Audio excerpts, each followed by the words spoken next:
Hello my friends, this is Nick with Daisy Opals, and I have made some mistakes that I need to fix, and I thought maybe I should make this into a video so that if you're new to this, you can see that it's fine. If you make a mistake, there are ways to fix it, and it's not the end of the world. I used to get pretty frustrated when I would chip an opal like this.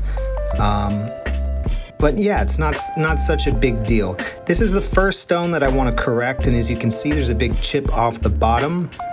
I had tried to fit it into this ring setting right here, and two things went wrong. First of all, I used too much heat. As you can see, the bottom became sort of uneven. You can kind of see in there. And on top of that, the stone did not have a good bezeling edge.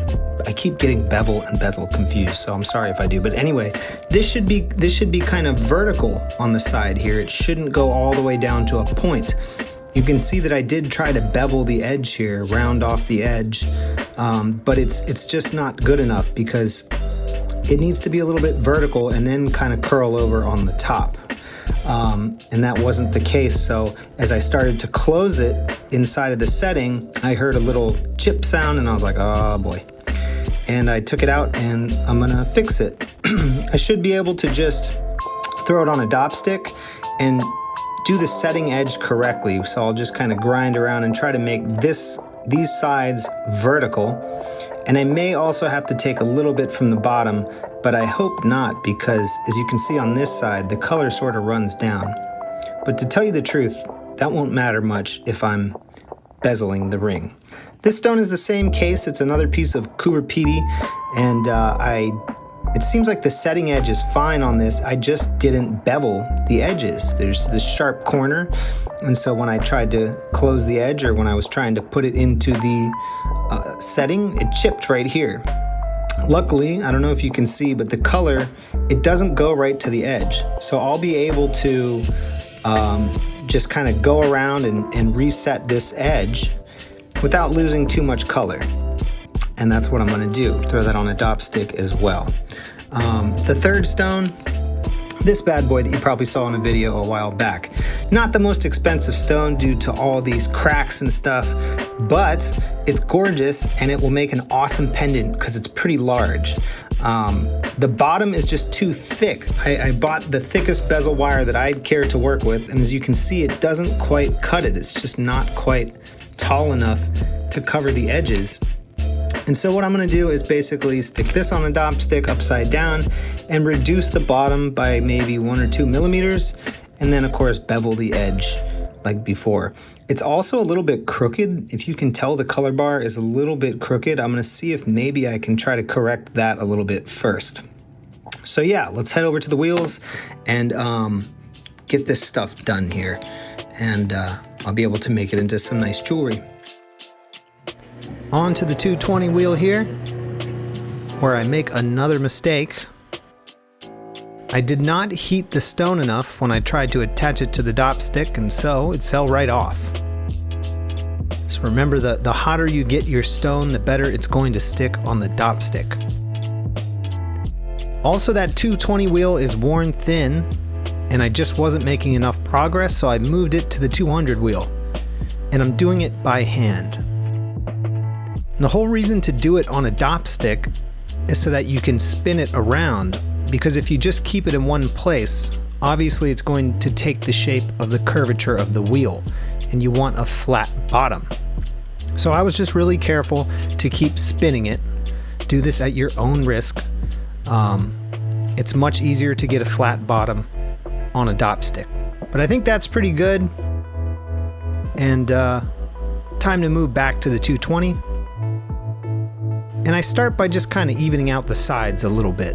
Just something I randomly decided to do. I think I could make them a little bit more straight up and down before I move to the beveling here. And with the beveling, since it's not on a dop stick, I'm trying to keep the stone at the same angle as I turn it around. That way I get the same amount of beveled edge throughout the stone.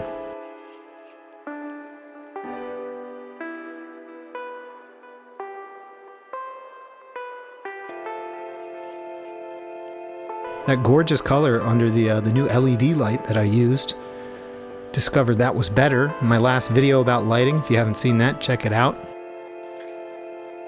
But yeah, I'm pretty satisfied with that, so I think it will be time to move to the next stone.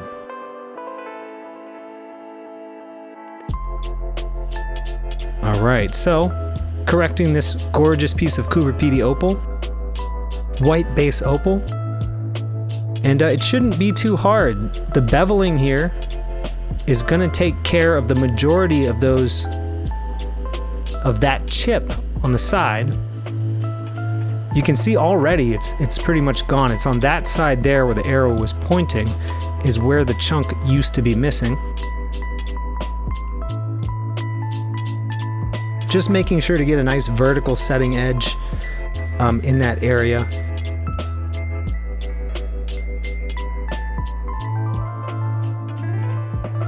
And kind of reducing the bottom just about 1 millimeter. And then I flip the stone over onto the other side, and I round with the 600 and the 1200 wheels because the other sides are already rounded, right? There's only one side that was recently cut, so you want to be gentle about that. So I decided to round the top, starting with the 600 wheel, which I would recommend. And you can see pretty nice job there.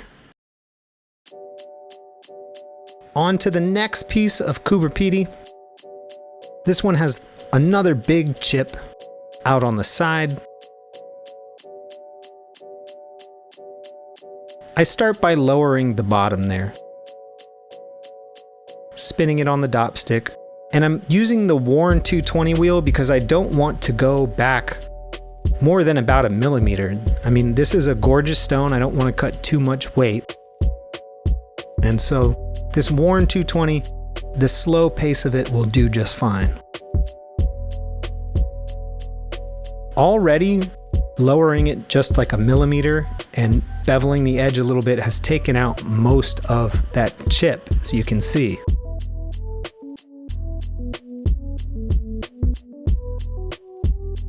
So I mean, that work was done pretty quickly.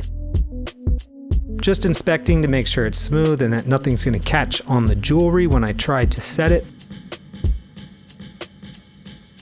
Seems good. Now the thing about this is that I also worked on the setting edge, right? And just like the other stone, I'm going to have to round the top again because, you know, there's going to be a bit of a sharp edge on the top side of the stone from redoing the side. So again, using the 600 wheel because it won't take too much from the side that's already rounded. Right onto the 1200. Still not as vertical as I want it to be. And I guess it's good there. So I go on to the 3000 wheel. Begin that polish. Polishing the sides and the part that I worked on. Looking pretty good there. You can see the nice setting edge and you can see the curvature on the top, and you can't see the chip that was in it, which was the original goal. So I'd say this is mission accomplished. And of course, all that's left to do is the cerium oxide. Repolish all the stones because the sides that I fixed are obviously going to be of a lower grit and not shiny anymore, which is why I did all the wheels, and you got to do the whole process again. Okay, here we have it. Starting with this guy, much flatter, nicer bottom, beveled edges. Excuse my dry fingers. Let me go put some lotion on, hold on. Okay, I'm back with some lotion on my fingers. Anyways, you can see that it's nice and flat and beveled, and most importantly, let's see if this fits. Boom, beautiful, absolutely beautiful. So this is a perfect fit now. It's kind of hard to show you guys, but that's gonna wrap nicely around there. All around on every side, it's gonna fit perfectly. Yeah, perfect. And then this guy right here, he had the large chip in the bottom corner. You can still see where it used to live right there. But But overall, I mean, this is looks like a flawless opal. Not too bad of a cut. And I've also improved the setting edge like I wanted to. As you can see, it's not going down diagonally anymore. It's got a nice flat bezel edge, and it's ready to be set in a ring. So hopefully I don't screw up this next one. And then we have this one right here. This one had a huge chunk out of the side, and it looks almost like it just never happened. It was on this side right here, and you can see that it's got a nice bezeling edge and some nice curvature as well, and it'll be perfect to set into a stone. And we have a better shot of the color now somehow. I guess it's nighttime now, so that helps a lot. Anyways, you can fix your opals, guys. If you screw something up, like I do often, it's not the end of the world. You can always make it better. You can make it right. And I hope that's what you take from this video. That's all. Enjoy. See you guys later.